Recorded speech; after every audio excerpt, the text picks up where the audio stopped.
আজিৰ খণ্ডৰ প্ৰথমটো প্ৰশ্ন হৈছে যাদৱ পায়েঙক কোনে ভাৰতৰ অৰণ্য মানৱ উপাধি প্ৰদান কৰিছিল? কোনে প্ৰদান কৰিছিল? আনচাৰ বি শুদ্ধ হ'ব, জৱাহৰলাল নেহেৰু বিশ্ববিদ্যালয়ে। যাদৱ পায়েঙক ভাৰতৰ অৰণ্য মানৱ বুলি জৱাহৰলাল নেহেৰু বিশ্ববিদ্যালয়ে উপাধি প্ৰদান কৰিছিল। 1950 চনত ভূমিকম্পত অসমৰ কোনখন চহৰ সম্পূৰ্ণৰূপে ধ্বংস হৈছিল? কোনখন চহৰ সম্পূৰ্ণৰূপে ধ্বংস হৈছিল? আনচাৰ চি শুদ্ধ হ'ব, শদিয়া। 1950 চনৰ ভূমিকম্পত অসমৰ শদিয়া চহৰখন সম্পূৰ্ণৰূপে ধ্বংস হৈ গৈছিল। অসমত এতিয়ালৈকে কিমান প্ৰজাতিৰ আৰ্কিড পোৱা গৈছে? কিমান প্ৰজাতিৰ আৰ্কিড পোৱা গৈছে অসমত?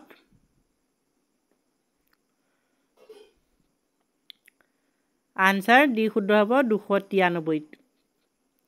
অসমত এতিয়ালৈকে 293 প্ৰজাতিৰ আৰ্কিড পোৱা গৈছে।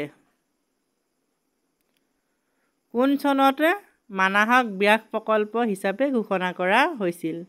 মানাহক কোন চনত ব্যাঘ্ৰ প্ৰকল্প হিচাপে ঘোষণা কৰা হৈছিল? আনচাৰ চি শুদ্ধ হ'ব, 1973 চনত। 1973 চনক মানাহক ব্যাঘ্ৰ প্ৰকল্প হিচাপে ঘোষণা কৰা হৈছিল। অসমৰ ক'ত শগুন সংৰক্ষণ প্ৰজনন কেন্দ্ৰ স্থাপন কৰা হৈছে? শগুন সংৰক্ষণৰ প্ৰজনন কেন্দ্ৰ ক'ত স্থাপন কৰা হৈছে অসমৰ? আনচাৰ বি শুদ্ধ হ'ব, ৰাণী। ৰাণীত শগুন সংৰক্ষণ প্ৰজনন কেন্দ্ৰ স্থাপন কৰা হৈছে। নামেৰী ৰাষ্ট্ৰীয় উদ্যান ক'ত আছে? নামেৰী ৰাষ্ট্ৰীয় উদ্যান ক'ত আছে? কোনখন জিলাত আছে?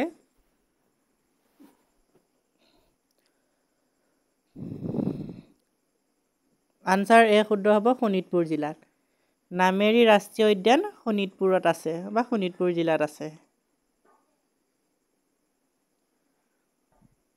তলৰ কোনটো পৰ্বত শ্ৰেণী উত্তৰ পূবত অৱস্থিত নহয়? উত্তৰ পূবত কোনটো পৰ্বত শ্ৰেণী অৱস্থিত নহয়? আনচাৰ ডি শুদ্ধ হ'ব, সাতপুৰা। সাতপুৰা পৰ্বত শ্ৰেণী উত্তৰ পূবত অৱস্থিত নহয়, বাকী কেইটা হয়। আৰু সাতপুৰাখন ক'ত আছে সেইটো মনত ৰাখিব। কাজিৰঙা ৰাষ্ট্ৰীয় উদ্যানৰ বাবে ব্যাঘ্ৰ প্ৰকল্প কেতিয়া ঘোষণা কৰা হয়? কাজিৰঙা ৰাষ্ট্ৰীয় উদ্যানৰ বাবে ব্যাঘ্ৰ প্ৰকল্প কেতিয়া ঘোষণা কৰা হয়? কোন চনত? আনচাৰ চি শুদ্ধ হ'ব, 2007 চনত।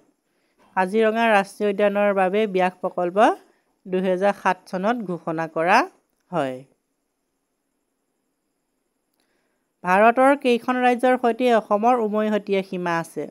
ভাৰতৰ কেইখন ৰাজ্যৰ সৈতে অসমৰ উমৈহতীয়া সীমা আছে?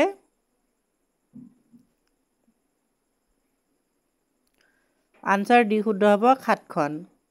ভাৰতৰ 7খন ৰাজ্যৰ সৈতে অসমৰ উমৈহতীয়া সীমা আছে।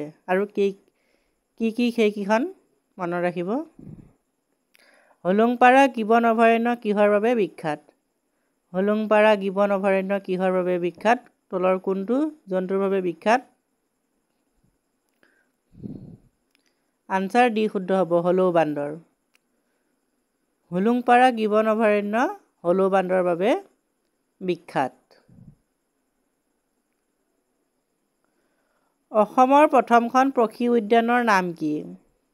অসমৰ প্ৰথমখন পক্ষী উদ্যানৰ নাম কি? এ বি চি ডি কোনটো হ'ব?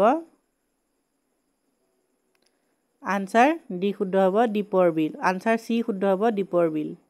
অসমৰ প্ৰথমখন পক্ষী উদ্যানৰ নাম হৈছে দীপৰ বিল। অসমৰ হাড়গিলা সংৰক্ষণ কেন্দ্ৰটো ক'ত অৱস্থিত? অসমৰ হাড়গিলা সংৰক্ষণ কেন্দ্ৰটো ক'ত আছে?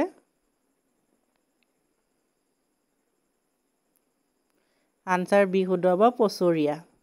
অসমৰ হাড়গিলা সংৰক্ষণ কেন্দ্ৰটো পচৰীয়াত আছে। আৰু কোনখন জিলা সেই পচৰীয়াত পৰে মনত ৰাখিব।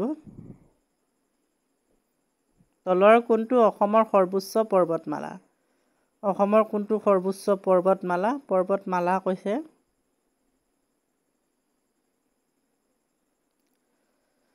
আনচাৰ চি শুদ্ধ হ'ব। অসমৰ পৰ্বতমালা হৈছে সৰ্বোচ্চ বৰাইল পাহাৰ বা বৰাইল পৰ্বতমালা। ভাৰতৰ জনবহুল ৰাজ্যসমূহৰ ভিতৰত অসমৰ স্থান কিমান?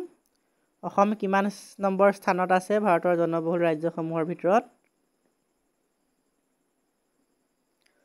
আনচাৰ চি শুদ্ধ হ'ব। 14 নম্বৰ স্থানত আছে। ভাৰতৰ জনবহুল ৰাজ্যসমূহৰ ভিতৰত অসমৰ স্থান হৈছে 14।